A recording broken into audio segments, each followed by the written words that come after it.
इस वीडियो में हम लोग डिवीजन करेंगे हिंदी ग्रामर का। ठीक है, यूपी टेट का एग्जाम जो होने वाला है 2, 3, 4 की जुलाई को। तो उसमें संधि क्या होती है? संधि सबको पता है कि दो बड़ों के मेल से होने वाले परिवर्तन को क्या कहते हैं? संधि कहते हैं। ठीक है, अब इसमें स्वर संधि क्या होती है? स्वर संधि में मतलब आ प्लस ई करके जो ए बनता है। ठीक है, ऐसे उदाहरण याद रखने हैं आपको। जैसे कि राम प्लस इंद्र, राम का स्वर देखो माँ में आ का स्वर आ रहा है और इंद्र में स्टार्टिंग में ई का स्वर आ रहा है। तो ठीक है, यानी कि आ प्लस ई इज इक्वल टू क्या बनाते हैं? ए, यहाँ पे दिया गया है। तो ये क्या होगा? रामेंद्र। ठीक है, ऐसे ही गण प्लस ईश क्या होगा? गणेश। महा प्लस उत्सव क्या होगा? महोत्सव। देवा प्लस इंद्र क्या होगा? देवेंद्र। ओके। वन प्लस औषधि क्या होगा? वन औषधि। ठीक है, एग्जाम में मोस्टली पूछ लेते हैं महोत्सव के बारे में। गणेश देवेंद्र कौन सी संधि से बिलोंग करते हैं, या इनका संधि विच्छेद करके बताओ कौन सा संधि विच्छेद सही है ऑप्शन में। तो वो आपको याद रखना रहेगा।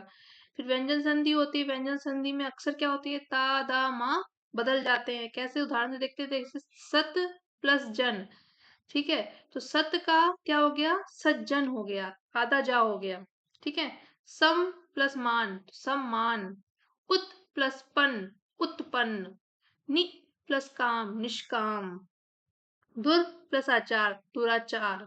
ठीक है, विसर्ग संधि में वैसे तो कुछ भी बदलाव नहीं होता है, लेकिन अगर ना आ जाता है कहीं पे, ठीक है, जैसे प्र प्लस नाम है, तो ये हो जाएगा क्या? प्रणाम। ना का किस में हो जाएगा? अड़ा में आ जाएगा। ठीक है, समझ में आ रहा है? जैसे मना प्लस रंजन, तो मनोरंजन। ये आपको याद रखना होगा। जैसे पीवाईक्यू में अगर आप देखे होंगे आपने, तो निःशुल्क पूछा गया होगा, दुख पूछा जाता है कौन सी संधि से आता है, परिणाम पूछा जाता है। क्वेश्चन कैसे भी पूछ सकते हैं, कह सकते हैं कि विसर्ग संधि का इनमें से कौन सा उदाहरण है, टिक करो, तो वो टिक कर देना होता है। या फिर पूछ सकते हैं कि दुख का संधि विच्छेद किस संधि में होता है? विसर्ग संधि में। तो ऐसे क्वेश्चन पूछ लेते हैं। अब समास, दो या दो से अधिक शब्दों को मिलाकर बने संक्षिप्त शब्द को समास कहते हैं। ठीक है, द्वंद्व समास क्या होता है? इसमें दोनों ही पद प्रधान होते हैं। ठीक है, जैसे माता पिता, तो माता और पिता।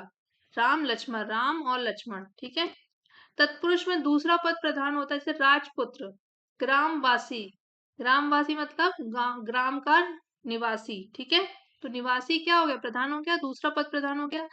कर्मधारय समास क्या होता है? विशेषण विशेष्य। ठीक है, मतलब विशेषण क्या होता है? जो विशेषता बताई जाती है। विशेष क्या होता है? जिसकी विशेषता बताई जाती है। जैसे कि नील कमल, नीला है कमल। महापुरुष, जो पुरुष महान है। ठीक है, ऐसे ही बहुब्रीहि समाज में क्या होता है? जिसका वर्णन किया जाता है। मतलब इसमें डायरेक्टली पर्सन के जिसके बारे में बात हो रही है उसका नाम नहीं होता, लेकिन उसकी क्वालिटी के बारे में, उसकी गुणों के बारे में वर्णन किया जाता है, वर्णित किया जाता है उसको। जैसे कि पीताम्बर, पीला है अंबर जिसका, विष्णु जी। ठीक है, ऐसे अव्ययी भाव समाज, इसमें अव्यय प्रधान होता है। यथाशक्ति, शक्ति के अनुसार। तो यथा अव्यय है तो वो प्रधान हो जाएगा। प्रतिदिन, प्रतिदिन तब रोज। फिर द्विगु समास, द्विगु समास में क्या होता है? संख्या, जहां संख्या दिख जाए मतलब वो समास क्या है? द्विगु समास है। ठीक है, त्रिलोचन, पंचवटी। ठीक है, अब कारक, कारक 8 होते हैं, याद रखना है। संख्या ही पूछ लेते कभी कभी, कारक की संख्या इनमें से कौन सी होती, कितनी होती है? 6 दे देंगे, 7 दे देंगे, 8 दे देंगे, 5 दे देंगे। तो आपको सही क्या टिक करना होगा? 8।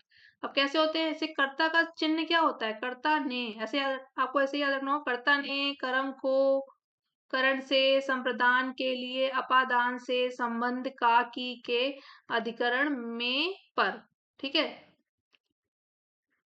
उसके बाद विलोम शब्द आएंगे। विलोम शब्द अच्छा बुरा, दिन रात, सुख दुख, आगे पीछे, बड़ा छोटा, अमीर गरीब, ऊंचा का नीचा होगा, सत्य का असत्य, नया पुराना।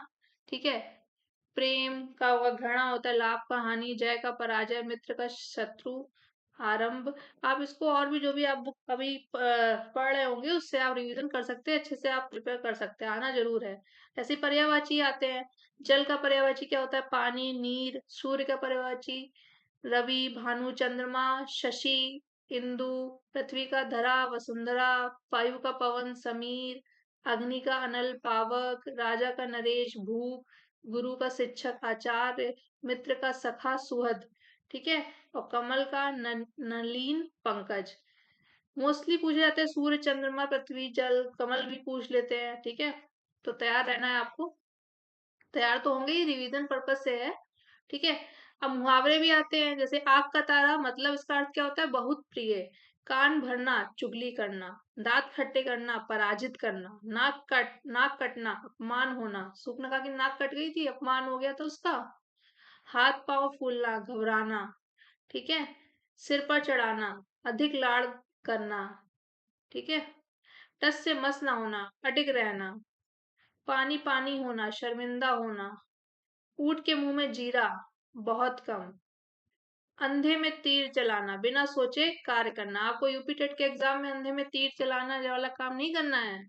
ठीक है, क्वेश्चन मार्क ऐसे नहीं करके चले आना है। पढ़ा हुआ है आपने, रिवीजन करके अच्छे से करना है एग्जाम। ठीक है, तो संधि में क्या क्या था? स्वर संधि, व्यंजन संधि, विसर्ग संधि। समास कितने प्रकार के होते हैं? 6 प्रकार के होते हैं। कारक हमने 8 देखे, 8 प्रकार के होते हैं। विलोम शब्द, पर्यायवाची, मुहावरे। ठीक है, सो ये आपका हिंदी का ग्रामर का रिवीजन हो गया है। नेक्स्ट वीडियो में नेक्स्ट रिवीजन के लिए मिलते हैं। उस तब तक के लिए आप इसको रिवीजन करिए, और मैंने और भी वीडियो अपलोड की है, 3 वीडियो अपलोड हो चुकी हैं। आप उनको भी रिवीजन के तौर पे देख सकते हैं। मिलते हैं अगली वीडियो में, बाय।